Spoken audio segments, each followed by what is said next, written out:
நான் என்டி அலையன்ஸிலிருந்து வெளியேறிவிட்டேன்.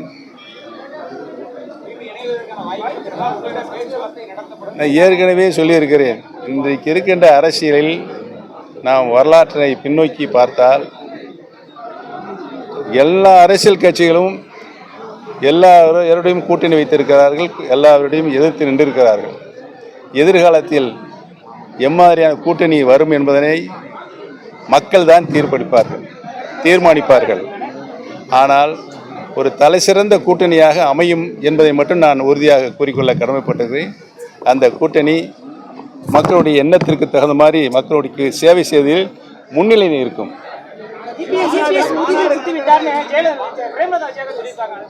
அதுதான் இப்போ தம்பி கேட்டுச்சு. நீங்கள் எந்த நிருபர்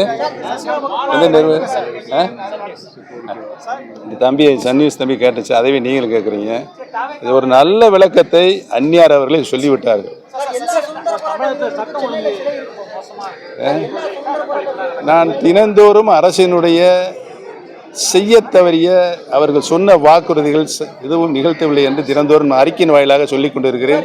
சில பத்திரிகைகள் சொல்லுகிறார்கள், போடுகிறார்கள். சில பத்திரிகை தொலைக்காட்சிகள் செய்தியை கூட போடுவதில்லை என்ற மனக்குறை என்னிடம் இருக்கிறது.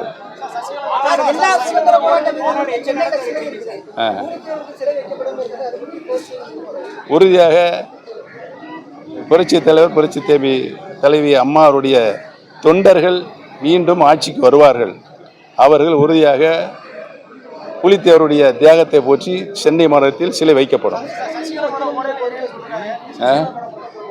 எது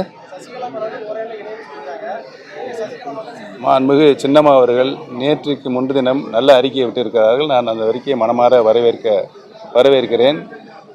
அனைத்து இந்திய அன்னார முன்னேற்ற கழகத்தில் பிரிந்திருக்கின்ற அனைத்து சக்திகளும் ஒன்றிணைய வேண்டும். அப்பொழுதுதான் வெல்ல முடியும், வெற்றி பெற முடியும் என்று சொல்லியிருக்கிறார்கள். இந்த கருத்தை நான் பல முறை சொல்லி வந்திருக்கிறேன். மாண்புமிகு சின்னம்மாவுடைய கருத்திற்கு வலு சேர்க்கின்ற வகையில் பிரிந்து கிடக்கிற சக்திகளை ஒன்று சேர்க்கிற முயற்சியில் நான் ஈடுபட்டு கொண்டிருக்கிறேன் என்பது மட்டும் சொல்கிறேன். அது வெற்றி அடைந்தவர் உங்களுக்கே தெரியும்.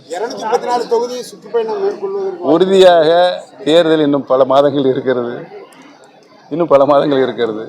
அந்த டெம்போ வரும்போது உறுதியாக அனைத்து தொகுதிகளுக்கும் நான் உறுதியாக புரட்சி தலைவர் எம்ஜிஆர் புரட்சி மாண்பு அவருடைய புகழ் பாடுகிற தொண்டனாக நான் வருவேன்.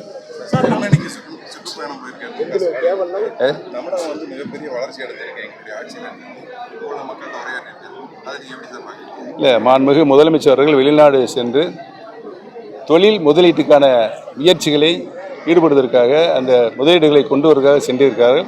அவருடைய சுற்றுப்பயணம் வெற்றியிடுவதை என்னுடைய வாழ்த்துக்களை தெரிவித்துக் கொள்கிறேன்.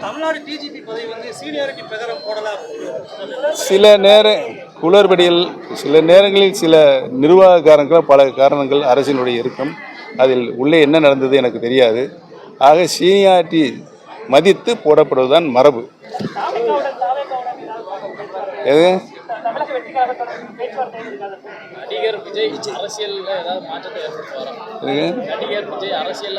இல்லை, அவர் ஒரு அரசியல் இயக்கத்தை ஆரம்பித்திருக்கிறார். தேர்தலை வென்று அவர் எப்படி தங்கள் நடைமுறையை இலக்கை நடைப்பயணத்தை எப்படி செலுத்தி கொண்டிருக்கிறார் என்பதை பார்த்தான் அவருடைய கணிப்புகளை நான் சொல்ல முடியும் என்பதை தெரிவித்துக் கொள்கிறேன். இந்த நிலையில் அவர் இயக்கத்தை ஆரம்பித்திருக்கிறார். அவருக்கு என்னுடைய வாழ்த்துக்களை தெரிவித்துள்ளேன். எதிர்காலத்தில் எதுவும் நடக்கலாம்.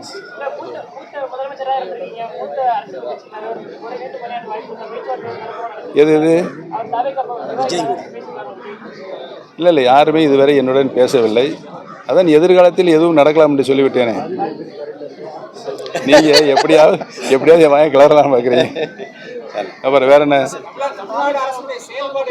எது ஏற்கனவே சொல்லிவிட்டிருக்கேன். அவர்கள் செய்ய தேவைய அரசுடைய திட்டங்கள் சொன்ன வாக்குறுதிகள் தவறி இருக்கிறது. இதெல்லாம் நான் தினத்தோறும் சுட்டி காட்டி கொண்டிருக்கிறேன்.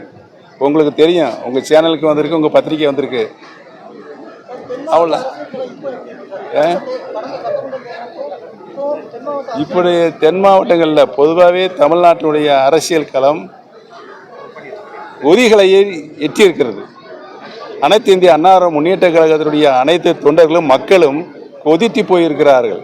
பிரிந்திருக்கின்ற அனைத்து இந்திய அன்னார முன்னேற்ற கழகத்துடைய சக்தியில் அனைவரும் ஒருங்கிணைக்க வேண்டும் என்று மனம் வெம்பி மன வருத்தத்தில் இருக்கிறார்கள் என்பதை தெரிவித்துக் கொள்கிறேன். யாரு எந்த தொகுதியை நீங்கள் தருவீர்களோ அந்த தொகுதியில் நான் நிற்கிறேன். பிளே ஸ்டோர் மற்றும் ஆப் ஸ்டோரில் இருந்து பாலிமர் செயலியை QR கோடு மூலம் பதிவிறக்கம் செய்யுங்கள். செய்திகளை உடனுக்குடன் பெறுங்கள்.